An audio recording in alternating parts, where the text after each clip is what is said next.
Today, I'm really excited to have Vivian Zheng on the podcast. Vivian has had a great track record of building great products at companies such as Snapchat, TikTok, and Databricks. And now she has founded her own stealth startup. She also holds a PhD in economics from Stanford and a BA from Columbia. It was great to have Vivian on the podcast to understand the way that she goes about developing great products and some of the factors that led to her ultimately pursuing her own startup. So, with that said, I hope you enjoy the podcast.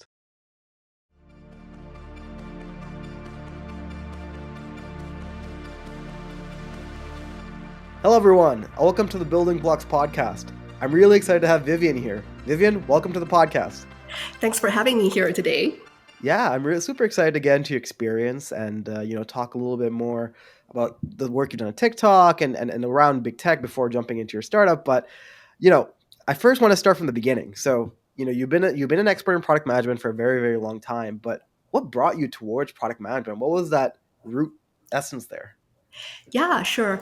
I guess before we talk into how I got into product manager, it helps the audience a little bit to understand my background prior to product management. Yeah, yeah. So as you might have seen, I have a PhD in economics, and I actually started my professional career in research and then data science, and then gradually got into product management. I guess like when I first pursued the PhD, my understanding of how a PhD and scientists work is a little bit different from how academia works in the US. Hmm. I come from China, and that's a country where professors actually play a very active role in public policy making Right. and even like top corporate jobs. So it has always been my desire to take insights from data and turn it into like a product so that we can benefit the lives of like people in big or small ways. And Right. I think like over time, as I discover research and data science, it's more of a very important auxiliary role. Hmm. And I always yearn for a more holistic end-to-end product decision maker role. And I think that's how I transit into product management. Right, right. That makes a lot of sense. Yeah, I think this, at least for me, right? I know. So I started my career in software engineering, so more on the technical side of things, and in a very similar way, I guess. For me, the lack of creative control, I guess that's one of the Right. things I was missing, Exactly. and it was nothing against the technical work. I actually very much enjoyed it, but it was more just not getting able to whet my appetite with the creativity and the product building. So it's very interesting to see your story sort of be similar Exactly. Creative control. I like that expression. there. Awesome. So you started your career in more of a data science and economic, and of course you did your PhD in economics, and you did all of that before you got into product management. And then one of the things that's really interesting is also the companies that you've worked at, right? And I Right. think you've worked at some both large tech companies, but especially you've worked at some very high rising industry players, right? So I know you worked at TikTok and Databricks. So when you think about working at a company like that, like these high flying companies that are basically going from startup to becoming the big players, like what do you think are some of the differences you see between that and the big players, and what are some really unique insights there with that? Right. I guess I could start talking my experience at TikTok first Hmm. because that's when I got my first product management role. Okay. So, as you may know, product management is generally considered a mid-career transition role in the tech scene in Right. America. So, I think I was very grateful that TikTok could take me, who is like 2 years out of like graduation, and gave me a product management role. Right. And eventually, I was able to um, wiggle my way into a 0 to 1 product Right. when TikTok is already a pretty well established player. So I think that gives me a very unique big company resource and a 0 to 1 product experiences there. Hmm. So yeah, I think like the difference between big and small company, I guess I would reframe it a little bit in terms of big and small product within TikTok. I Hmm. guess that juxtaposition is fairer because between TikTok and Databricks, there's also the 2B and 2C differences there. Fair enough. Fair enough. So I guess the difference between a small versus big product is that when you have an established product, a lot of resources, whether it's human resources or financial resources or marketing resources, are devoted into it, right? Because people know that if I invest $1 in it, I'm going to get like $2.50 back. But Right. when you're doing a 0 to 1 smaller startup type of product, you don't have that guarantee, right? Right. I think like that's when a lot of the resources to you, like even within TikTok, right? Um, you have to like knock on the doors of different teams, like Pursuit of Happiness style, and beg Right. them to give them some breadcrumbs and kind of patch it together, and kind of like string it along to a given MVP and test it, so that you can have some early sign of promises, so that of your 10 plus collaboration team will continue to invest in you. Right. Yeah, Right, right. That makes sense, right? And it's really interesting how even one company can have such a breadth of products, right, where like you could be working on something that's you know it's going to change the whole company. It's like it's massive. It's their new public offering, or right, like a small tool that's very designated towards a certain team internally, right? So right. it's very interesting when you see both the differences in resources and how you have to approach those, and the Yeah. permissions you have to go through Yeah, for I each one. guess sorry, I just remembered there was another very key difference now that like as we're speaking is coming Yeah. back to me. I guess another thing is that when you have a small product that doesn't have revenue, people let you fail, right? Hmm. Because it's not a big deal if you screw it. But when you have a big product that is like a $1 to $3 billion revenue per year, I think that's when the jobs get diced into very fine roles, right? So if you are like doing growth, user growth, maybe you're the product management for the sign-on page, and you're Right. the other product management is like SEO, and another product manager is like organic search or whatnot. But when you're like the product manager for like a 0 to 1 product, people are like, okay, I don't really care, you do it, right? Yeah. I give you Yeah. minimal resources and you do it, and I think like that is where a lot of personal growth come from because Hmm. you get to see a lot of different roles and wear many hats. Yeah, 100%, 100%. And as both of my product management experience, and then of course as a startup founder, I definitely resonate with the second one. So I think it's really interesting how you've had that experience, and I guess it leads up to my follow up here, which is like, now that you're doing your own startup, Yep. what led you into ultimately taking the jump? Because, uh, you know, of course, there's a lot of people who aspire to do startups, but it's one thing to aspire and one thing to actually do it. So I'm just curious, what led you to it? Yeah, I think that was a great question. It led me to some serious soul searching. I guess it's three three different confluences. Um, so I guess like the first thing is once we grow brand admission to a certain revenue Hmm. level, I think the creative control you have as the product owner is actually lower Right. because now that you have more revenue.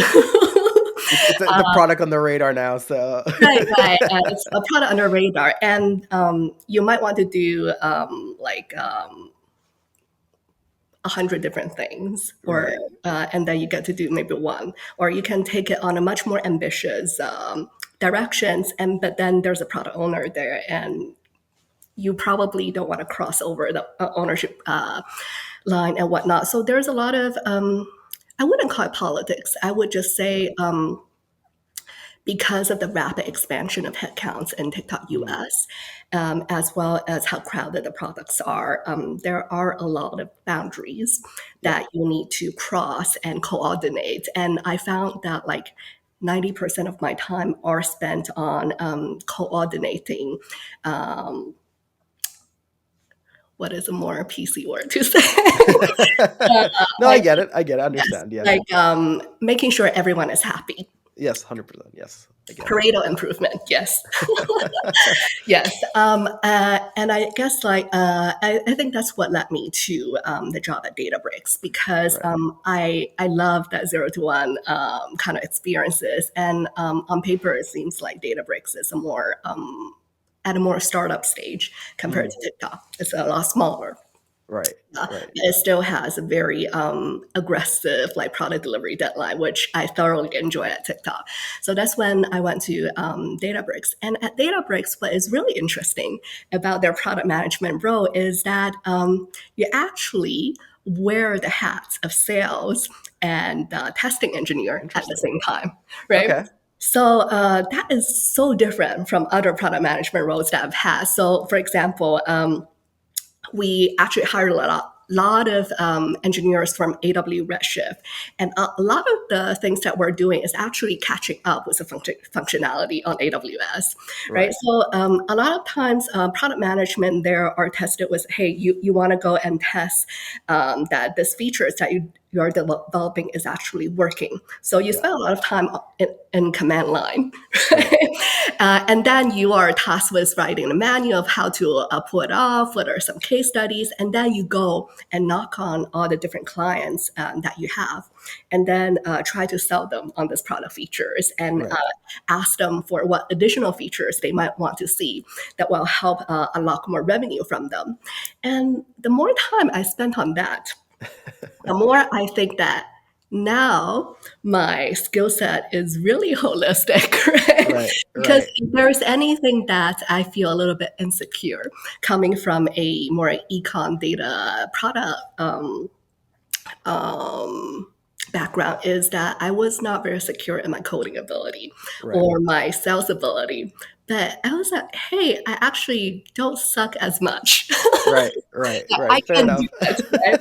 Well, I was like, and at the same time, the really interesting thing about the product management at Databricks is that because you have to be the testing engineer, you actually have to come up with real case studies and test it like on real big data sets. Got it.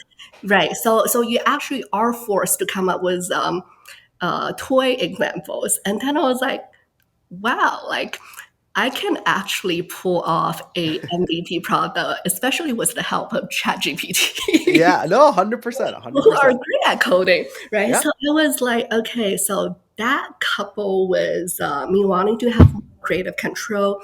And also, I think when I submitted my resignation letter, that was also when the Israel Hamas war broke Mm. out. And I remember visiting there as a tourist when I was really young. And I was like, okay, this is like completely random. But I think at that point, that's when it hits you that life at any moment could actually end because I Right. actually had a client that I was working with on a daily basis. He Uh-huh. was replying to emails about like data pipelines from a shelter Oh while the man. missiles were flying outside. And I was like, I love Databricks. I love the revenue trajectory, the hockey stick I'm seeing. Yeah. I love the training that is providing me, but is making the best data engineering pipeline what I really want to Spend your time on, huh? spend my time on, or is that the most I can deliver to the world Right. in terms of the value, right? Right. I think that's when I realized that I have so much more that I want to do. There are so many things that I can give, and all of these years as a product manager or a semi-sales or testing engineer makes me realize that I might be able to pull it off. And I think that is when I decided that um, I no longer want to be a entrepreneur. I want to be an actual entrepreneur. Hey, first off, I commend you fully for taking the leap. It's the amount of people I've heard who said I want to do entrepreneurship, but they don't end up ever doing it is staggering. That's actually most people, right? So I fully commend you for taking the leap, and I think there's so much to unpack there, right? So I know in the middle there you mentioned it's really great how Databricks actually empowers their product managers like that because Right. that's something I think one of the areas, especially technical product managers or just people in the technical space in general, always don't give us enough credit to because they're just not exposed to it. Is that sales can be learned. It's a learnable skill, and it seems like in this whole paradigm that people have like that is just a black box that's not you're either attuned to it or not. But Right. it's a skill that you can develop over time, and you just have to find your personality as a salesperson, and what you like, Yeah. and your rhythm and your routine. And so I think that's a super interesting and great opportunity, I think, from the Databricks team, right?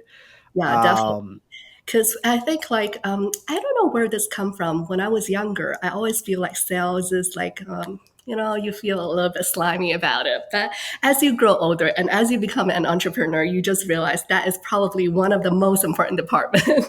100%, 100%. And if you're bringing true value to your customers and you know that, then in my eyes, there's nothing slimy about it. It's only slimy if you're trying to trying to create value out of like if there is no actual value, then it is. But if you're actually building value, then by all means, I think sales is completely fine.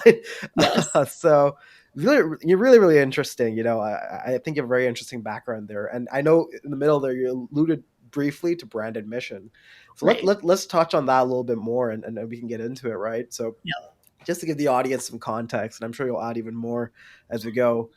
Branded admission was an innovative, or is an innovative ads product in TikTok that helps Walmart, L'Oreal, and other Fortune 500 companies crowdsource authentic content on TikTok.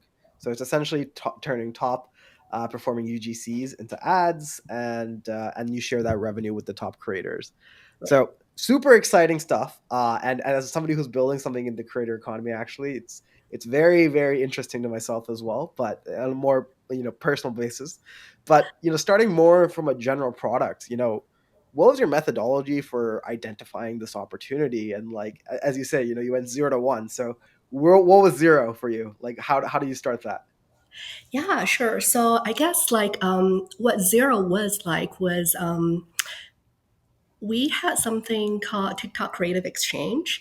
So Mm, I think that is when TikTok is playing the role of more traditional MCNs out there, which is matchmaking between brands and individual influencers. hmm Now, I guess like how did we came up with the idea of brand admission?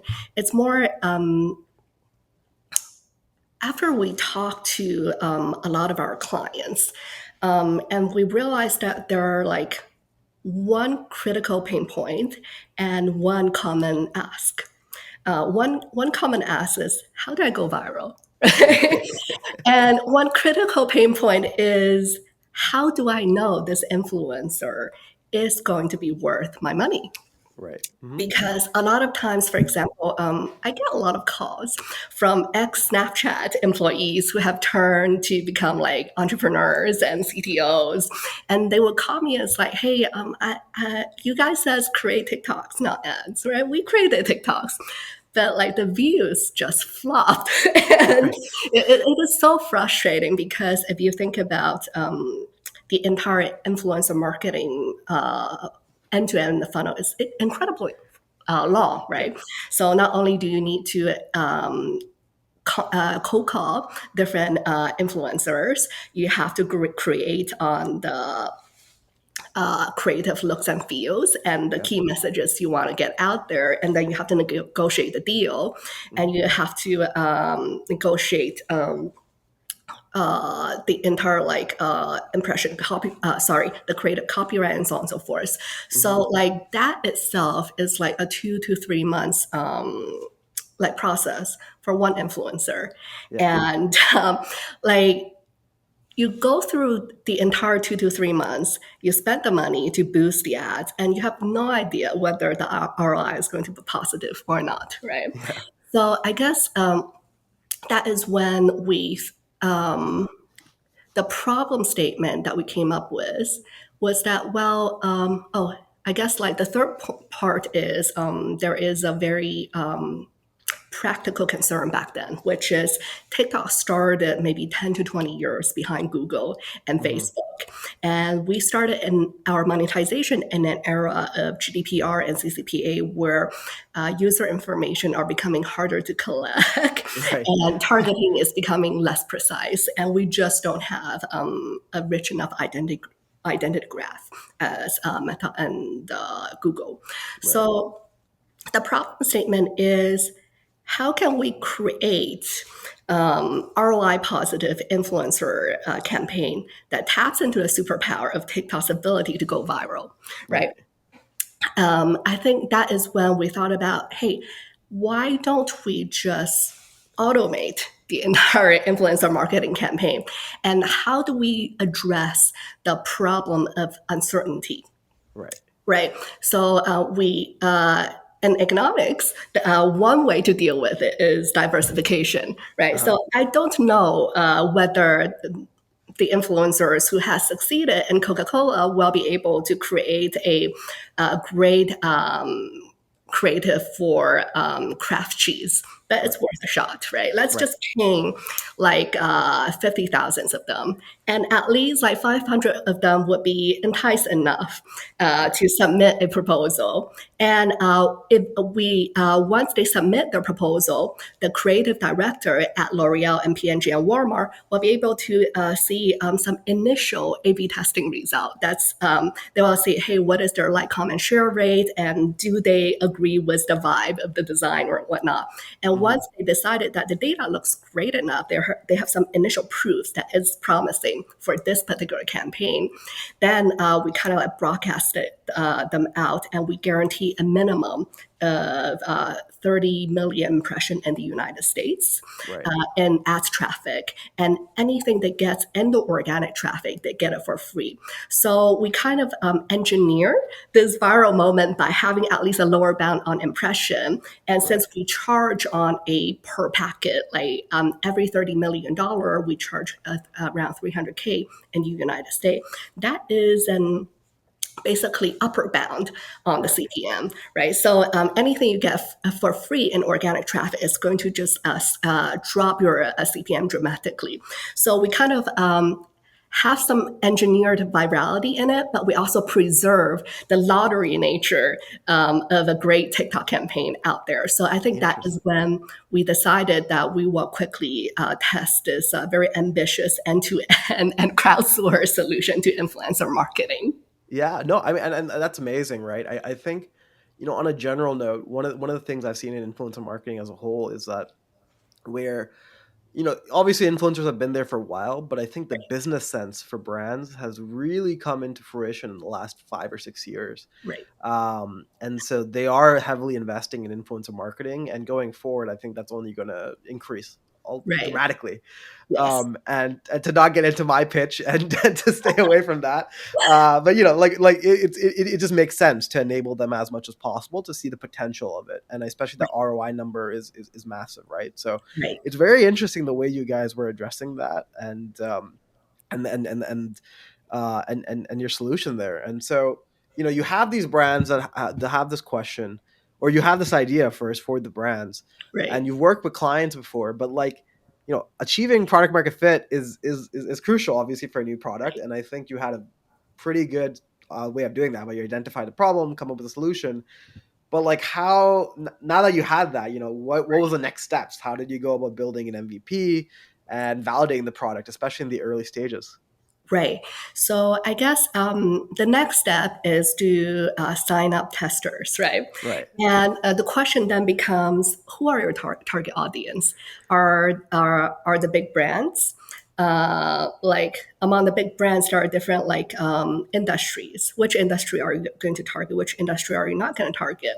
Do you rather target SMB, or would you rather target the bigger brands? Right. So um, there are a couple of logistic consideration and a couple of a strategic consideration. Right. So the practical consideration was that I was sitting on a brand team, and brand and performance product and SMB solutions are three different verticals, and we try not to step on each other's toes, Got right? So it. we have to restrict our attention to brand. Now, Yeah. even among brands, there are different industry, there are different like size of marketing budget. And at first, the knee-jerk reaction was, well, um, like a lot of gaming companies are doing like really well, and they have a lot of money to spend, especially Right. Asian gaming companies who are trying to spend a lot of money on TikTok. And it's like, Uh-huh. hey, it's easy money. They're willing to try. Do you want to have them as a tester? And then you realize that it's actually you don't want to take the easy money. At the same time, we're also on the other spectrum. We have like Apple and LVMH. They have a lot of money, so they're willing Right. to test everything. Right. Right? But I think like at the end of the day, you realize that uh, like these two type of clients are probably not the type of clients that you can serve well with an MVP. And why is Right. that? So for from the gaming company perspective, they are heavily performance base, right? The metrics that we're looking at is cost per install. Like for Yeah. every game download, how much money am I getting for it? And that is the polar opposite of brand ads, right? Brand Right. ads is about increasing reach, awareness, consideration, favorability, and so on and so forth. So like racing to the bottom in terms of like pricing is not our strength. Right. At the same time, we also turned out LVMH and Apple because we know that LVMH and Apple have a very strict creative and design sense that they're looking for. And Yeah. since we are doing crowdsourced UGCs, what we're going to expect is some sort of really raw and authentic videos that are shooted probably from the phone without crazy kind of editing. And Yeah. that is when we kind of landed on companies that are more open-minded in terms of what a good creative should look like, Right. right? And their objectives are more about just awareness and brand favorability instead of Right. actual conversion because they're probably introducing a new product and they just want people to know about it instead of hey, they have a particular OKR in terms of like total revenue they want to achieve in this quarter. So that is when we kind of like team up um, with, first of all, I think it's L'Oreal and Mhm. some Mars Candy, kind of Nice. big name enough that Yeah. if we nail this case studies, other big brands will want to follow. And at the same time, for example, L'Oreal, every quarter or even every month, they have so many new products that they're pushing out, and they are fairly open-minded in terms of like these like throw everything against the wall and see what happens, and they are really just looking for reach and awareness at this point. So Right. that is how we picked our initial customers. And once we gather like 10 customer per country, we kind of like quickly run it to make sure that the end-to-end process is not buggy and the operation side of it is sufficient in terms of manpower to support a lot of like back and forth Right. between the creative director from the brand advertiser side and the creative side and trust and safety and whatnot. Right. Right. Right. That makes sense. Yeah. No, it's so interesting, right? Because especially in startup land, you can Yes, be a little bit more. It's a little easier to realize this in big when you're in big corporate, but customer segmentation is so important. But in startup land, yes, you essentially people are just running around trying to find whatever customer they can, which right, it's fine. Like it has some merits, but I think really identifying a core group of customers and targeting them yeah, and figuring out which one makes most sense for your customers and which ones are most willing to be early adopters because they have the biggest problem solution overlap exactly, is so vital because you're just going to be saving your effort. So I think it's very interesting the way you broke it down there, right? Where people would automatically assume, oh no, go for Apple, go for LVMH. They're some of the richest companies in the world. Why wouldn't you get them first? What they right, don't realize is that for this type of product, because of the way those companies operate in their marketing, they don't have as much of a solution problem overlap right, as much as somebody like L'Oreal, for example, like you right, mentioned, because of the awareness. So I think it's so interesting how you broke that down and the way you guys approach that. yeah, And that's something, regardless of product or sector, I think right. is the right way of going about it. Yeah. So I guess like to add a little bit on that point, I think what a lot of people don't realize as product managers in big companies is that your client are not just the advertisers themselves. You're also selling to your sales team and your Yeah. operations team Hmm. because you need them to want to sell a product, and you need the operations guy to want to manage the product for you. So and they talk, right? So Yeah. if you kind of like just do an MVP campaigns and the results are horrible, people are not going to say in formal meetings that you suck because we're all civil, but they will tell each other, hey, I'd rather not do Yep. that. I have previous client and, that kind of jeopardize my reputation on the line and whatnot. So yeah, I guess like to start small and to try to find advertisers who you can serve with a reasonable margin of error is very important. 100%, 100%. No, I mean, I could get all into that, you, that's sort of Pandora's box. I won't stay on it too much, but just to add to that, like even at early stage startups, right? Like that's a big companies, but they, of course, hope and sticking with it is a huge part of it. But at the end of the day, you'll realize, especially as the team grows a little bit, that everybody can't just be, completely hopeful and pushing it forward. At a certain point, there's going to be a time where your team might be feeling down on the idea, and so you need Right. to have at least small wins to try Yes. motivating people. Yes. Um, and so it's not as much of a sometimes it's, or a lot of times actually, Right. it's not as much of a rational or technical decision. It's more of an emotional decision that has to be Exactly. made in order to get things done. So it's this balance Exactly. between both sides, which is very interesting. Yeah, because you want to people to leave the test with a good feeling because most of the decisions, as you say, are emotional. It's like sometimes I guess the biggest surprise to me a lot of times is that the brand advertisers are really not as data driven as I expected. It's more Mm. about great customer service and great expectation management. Yeah. Well, that's the, people, sales is something that can be learned, and it's a skill that can be broken down into more logical components. Yep. But that emotional part of it is such a is huge as well. So, Yeah. it's factoring both, and that really matters. But that's really interesting, and I think, what's really interesting with your product in particular and the way that it was structured is effectively it was a two-sided marketplace. That's what brand admission was. Right. And I've had my own experiences trying to build two-sided marketplaces from scratch, which is Yeah. definitely has its issues. But it's really interesting how you guys leverage TikTok's existing base there, because one of the biggest problems with two-sided marketplaces is that both sides have to be subscribed at a Right. certain level so that Right. one side doesn't feel undersubscribed. But because you already had the creators on the platform and brands that you could bring in as MVP and the ones who have been using the TikTok for a while, I guess it made it a lot easier to grow both sides there. But like, Definitely. what are your thoughts on growing both sides? Like, how was that for you guys?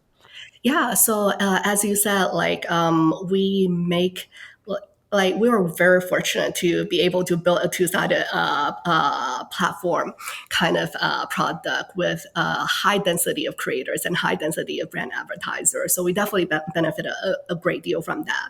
I Hmm. guess then like we didn't solve the 0 to 1 problem there, right? TikTok user product solved that problem, Which and is the fair sales enough. team solved that problem. I guess for us, the question is like more from like one to end stage in terms of building the two sides out. Hmm. So I guess from a advertiser's perspective, when you're big brands, you are always afraid of like PR scandal and losing control and losing the messaging and like getting like memed on TikTok if the campaign goes wrong, right? Right. Like you want to have that control.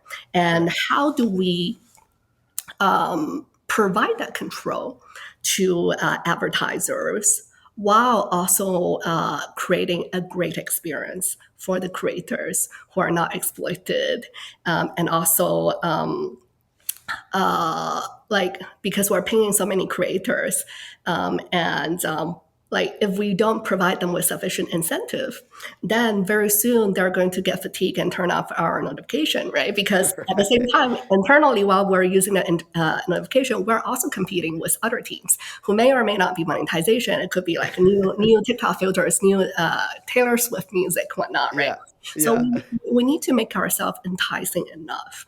And I think that is when we also deviated from a more traditional, like pay for each creative at a fixed price, or like a function of your followers, reviews, and whatnot. We said that we're just going to pay for performance, right? Because this entire setup is a lot of uncertainty for creator. If you put in yourself in the shoes of the creators, what is the likelihood of me getting picked? I don't know, right? This is a random shot.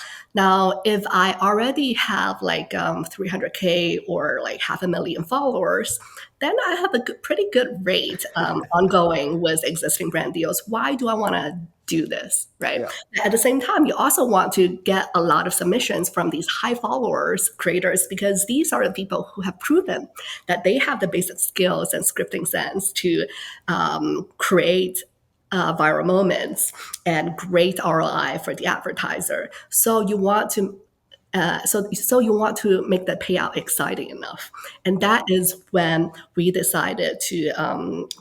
I'm not sure if I'm allowed to give the exact No worries. revenue sharing, but Yeah. it's in the high double digits, right? Right.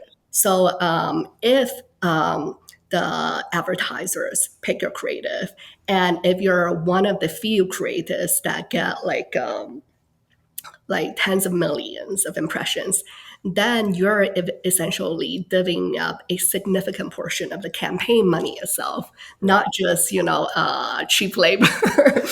Yeah.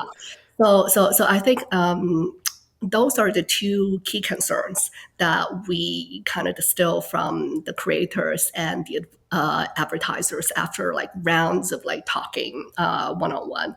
And once we fix those two problems with a lot of like product feature improvement along the way that I'm not going to go into. Yeah. I think that is when we saw that the MVP results are pretty good in terms of brand ads, brand lift results. Interesting. Interesting. Yeah. No, I mean, like appeasing to both sides of the marketplace is so difficult, right? And I Right. think honestly, in my eyes, it makes a two-sided marketplaces one of the most difficult products to build. So I really commend you guys, because even though you obviously fixed the subscription problem based on your experience at TikTok, maintaining that is a whole nother challenge, and Right. incentivizing both sides is a whole nother challenge. So it's very interesting to hear the way you guys did that, and I'm sure even after your departure, the team over there is still doing a great job, hopefully. So Yeah. yeah, no, that's great to hear. And one of the things that's really interesting in your experience, just moving on a little bit, is you focused. So you're working on brand admission. Right. You have a PhD in economics, and then you move to Databricks, which is completely data engineering, and Yeah. and very different than somewhere like TikTok. Like, for a lot of people, they basically go into one domain and they think, oh, I can never leave this domain. Where it's like, oh, Right. I'm in social media, so I can go from like TikTok to Facebook maybe, or Right. to Snapchat, but there's no, I can't get out of this domain. But it's really interesting to see that not only have you switched over to a company that's not in social media, Right. but you switched over from like a B2B to C product to Right. strictly B2B. So I'm just Right. curious, like, how did you transfer your skills over to the new domain, and you were effectively able to bring value very quickly to the new product? Yeah, so I wouldn't claim that I made as much contribution to Databricks as I have done to TikTok. Fair enough. Fair enough. Yeah, I would say I can explain a little bit on at least why it made logical sense for them to give a try with me. Yeah. And I think that comes down to two things. One is previously I was a data science at Snapchat. So there I actually work as a full stack data scientist, not meaning that I not only wrote SQL, but actually wrote a lot of data pipelines and work with engineers to do a lot of logging myself. So Got it. that certainly helped. certainly helped me pass the coding part of the interview. Right. And another part is given how client facing they are, they found it really valuable in terms of how I had a lot of client facing experiences with not only the brand advertisers, but also the smaller creators. So I guess like for them, it is kind of hard to find like product managers at well-established tech companies that have that more 0 to 1, like roll up your sleeve and write the code, but at the same time also do the sales and then also write the PRDs. Right. So I guess like the jack of all trades past experience helped them Right. make the decision. And as for my personal development perspective, I think I had a career coach that asked me, like, what is success for you at the end of the day? And 3 years ago, when he asked me this question, I said, I want to become a VP of product or a chief product officer. And I Right. want to make as much money as I can for the Right. company and for myself. Right. I Fair guess enough. I think the great thing about working at Snapchat and TikTok is it's a relatively flat hierarchy, and Right. you get to work with CPOs and VPs, and you get to. I guess I was very fortunate. I joined Snapchat around a stock market price of 14, and when I left, it was like 60 and 80, Oh and wow. Okay. like I got a taste of what having a lot of money felt like personally. Right. That's when I realized, after observing, working closely with the CPOs, VPs, and having the money that I honestly thought I would only be able to reach 10 years later or like 15 years later, I realized that's actually not what I want. What I Right. really want is creative control. Yeah. Yes. Yes. So I think that is when I think like if I'm trying to maximize that, then the best training to become an entrepreneur is to get yourself exposed to different functions, different product types, Mm, because um, you never know if you're going to make a 2C or 2B product, right? Because most people, when they think about a startup, they think about Facebook, they think yeah. about PayPal, it's immediately 2C. But for people who have worked in the industry, as you have, and probably a lot of your friends have, they realize that 2B companies actually are a power engine for creating revenue, right? Right. So that is when I decided that for myself, I want to get as much exposure as possible. And I think it ultimately worked out in the sense that, for example, I discovered that, hey, I'm finally ready to take my shot, right? Right. If I never joined Databricks and had that really interesting experience, I don't think I would have the courage to just say, hey, like, let's roll the dice and see what happens. Yeah. Yeah. Yeah. That makes sense. Makes sense. Well, really interesting. And I'm sure, I'm sure whatever startup you're working on right now requires all the knowledge you've gained throughout the time. So, I'm sure it'll all come back together at a certain point. And I'm really excited to see what you end up building and how the journey goes. So we'll Thank you. we'll end up seeing. But I think you have experience building global products across the world and using some of the new technologies in order to do that. And of course, when you're in startups or just honestly, if you're in Silicon Valley for long enough, you're always up to date with new stuff going on. So Right. as you see the new rapid innovation in technology, what excites you about these changes, and what are some significant shifts you expect? Just curious. Yeah, I think the barriers to entry is dramatically lowered. Yeah. I think I know a lot of like YouTube and podcasts are talking about, hey, like it's going to take a lot of jobs and whatnot. But I think like because of this lower barrier to entry, you can just ask GPT for anything, right? Yeah, you And can. it will literally teach you step by step how to do it. When like even like let's rewind 5 years.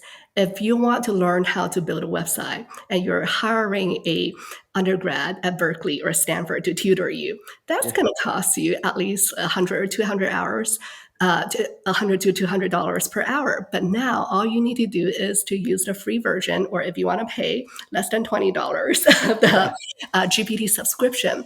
So I think that is going to level the playing field Mm, for a lot of students, especially those who have come from a background that might be a lot more socially, economically challenging.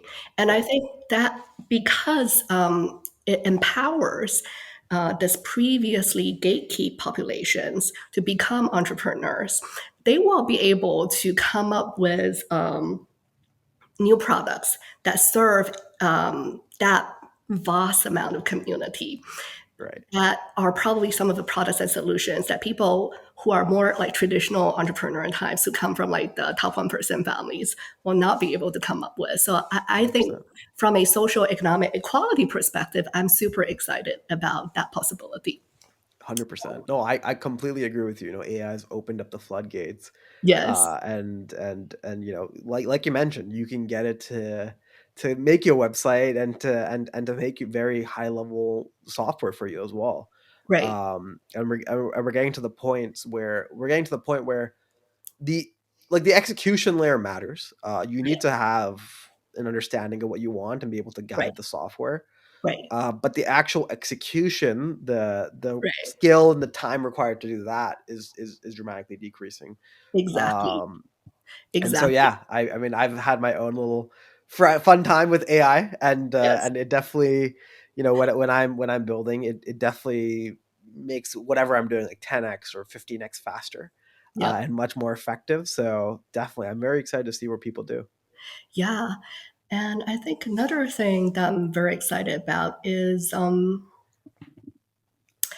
there's, I guess I'm getting ahead of myself, but I saw that you mentioned like a book recommendation.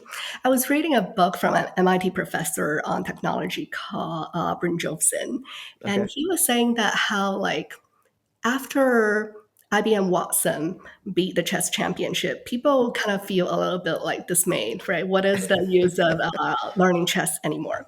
He was Yeah. like, what is like lesser known and not picked up by the mainstream media is that afterwards they have a lot of these like chess tournaments that are human computer hybrid teams.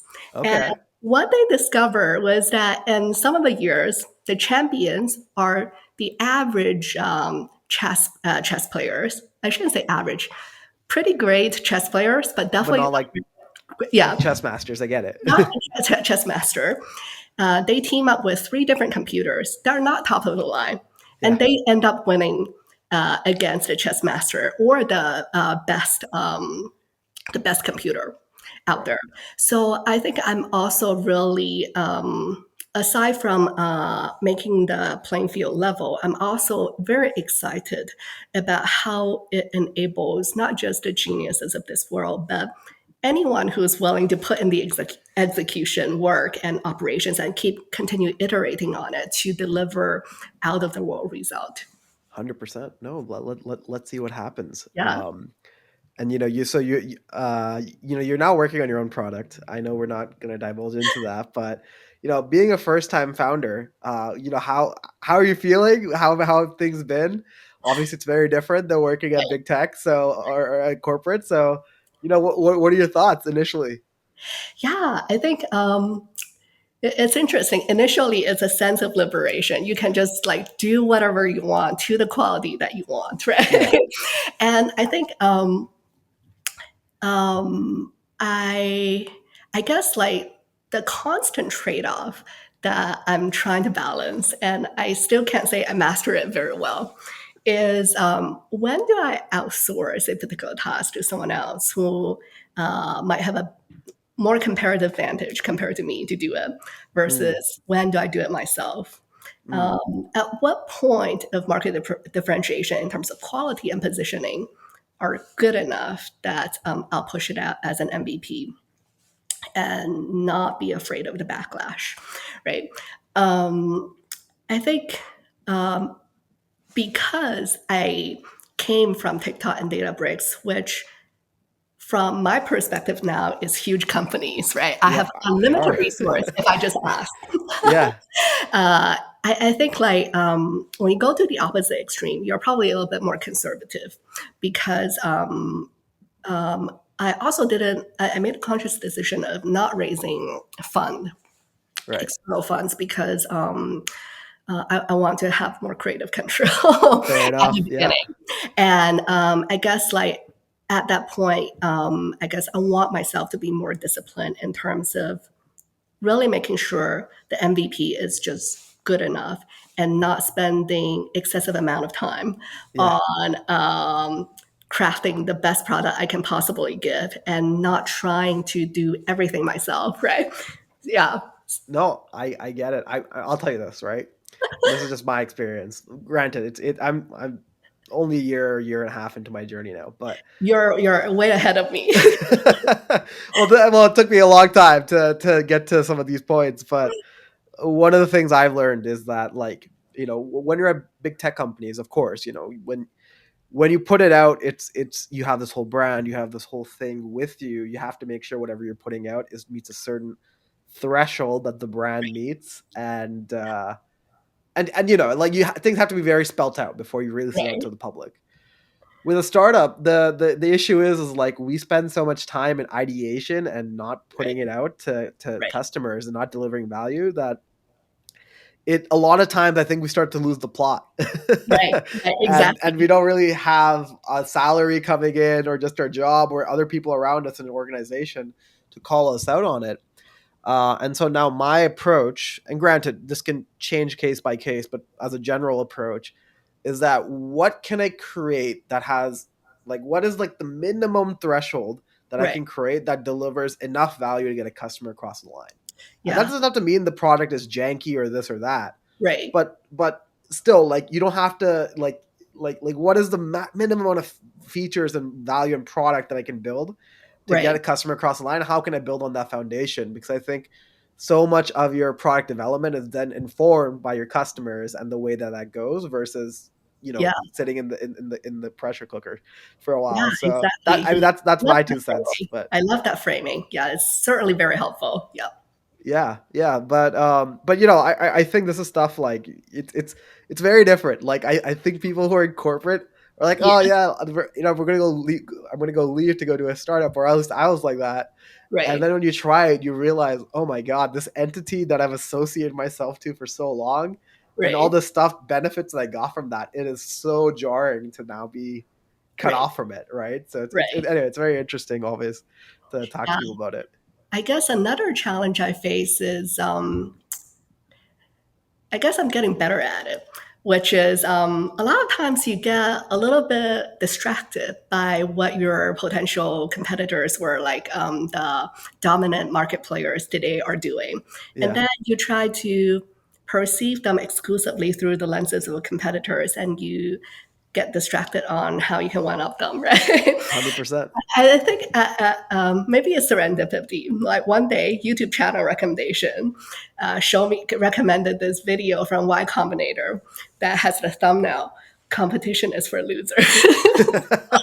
Yeah, yeah, So I think like a lot of times it's the discipline. If you want to make sure that you have the strategic differentiation from a competitor, but also not get into the hyper competitive mindset because then I think it gets it distort your product value offerings and and it's also not very good for daily productivity because then you start scrolling endlessly well, writing strategic documentation which would be useful if you were working at corporate for a VP to see but like not that useful for yourself as a founder to see on a daily 100%, basis.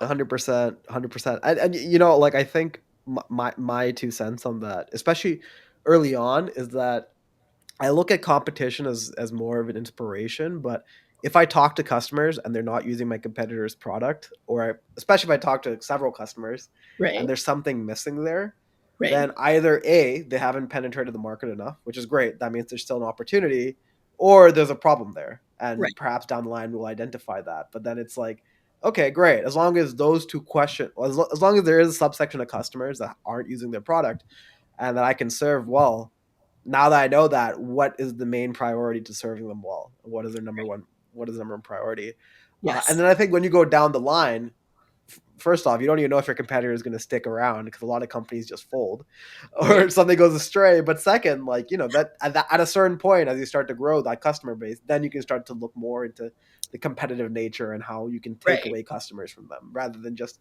establishing your own. Yes, I'm going to frame this and play it on my video player every morning. Valuable lesson from a veteran startup.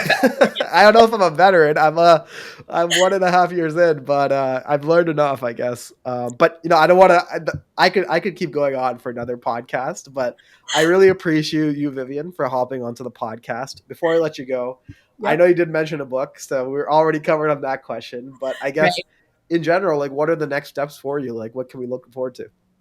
Yeah, as you said, I'm just going to launch my MVP and Nice. start iterating from there. So I think my first step would be more on building the content side out because I think in the AI age, what really is going to be a key differentiator is having proprietary content that are Hmm. very well thought out of. So I'm going to deliver the content itself as a packaged product, and then I'm going to provide the software solution for it. So yeah, I'll let you know when I launch, and maybe you can give me some advice here and there on how best to proceed forward.